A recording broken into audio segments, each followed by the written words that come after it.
আসসালামু আলাইকুম। আবার চলে আসলাম একটা রেসিপি নিয়ে, সেটা হচ্ছে বটুয়া শাক আর চিংড়ি মাছের রেসিপি। তো দেখো, প্রথমে একটা কড়াইয়ে তেল নিয়ে নিয়েছি, এর মধ্যে দিয়ে দেবো কিছু পেঁয়াজ,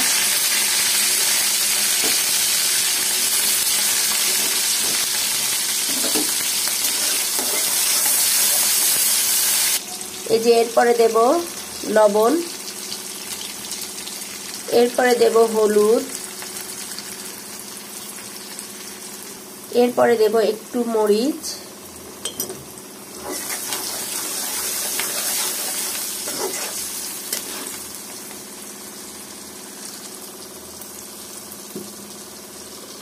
দেব রসুন,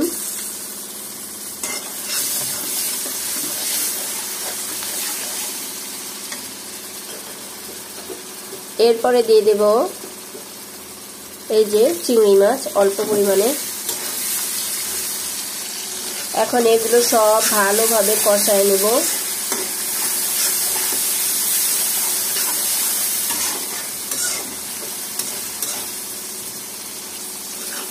এই যে চিংড়ি মাছ, পেঁয়াজ আর সব মশলা একসাথে ভালোভাবে কষিয়ে নেওয়া শেষ।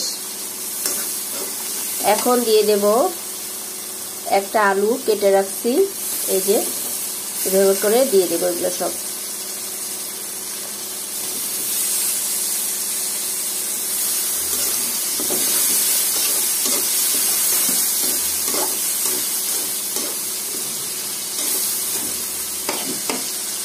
এরপরে দিয়ে দেবো এই যে বটুয়া শাক। তোমরা হচ্ছে এটা কি শাক নামে পরিচিত জানি না, কিন্তু আমাদের এখানে এটা বটুয়া শাক বলে।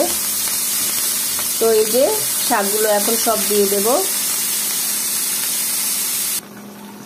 এই যে সবগুলো শাক দিয়ে দিলাম। এখন এর মধ্যে আমি কিছু কাঁচামরিচ দিয়ে দেব।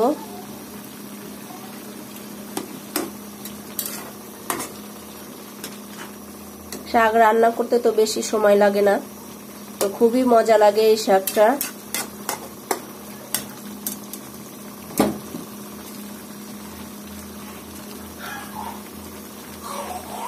তো এখন কিছুক্ষণ ঢাকা দিয়ে রেখে দিব।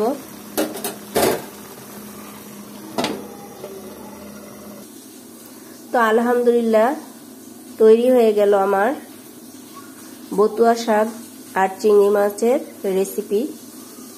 খুবই ঝটপটে রান্না করা হয় এটা, আর হচ্ছে খুবই মজাদার। এমন করে বাসায় ট্রাই করে দেখবে, ভালো লাগবে। আজকে এতটুকুই। আসসালামু আলাইকুম।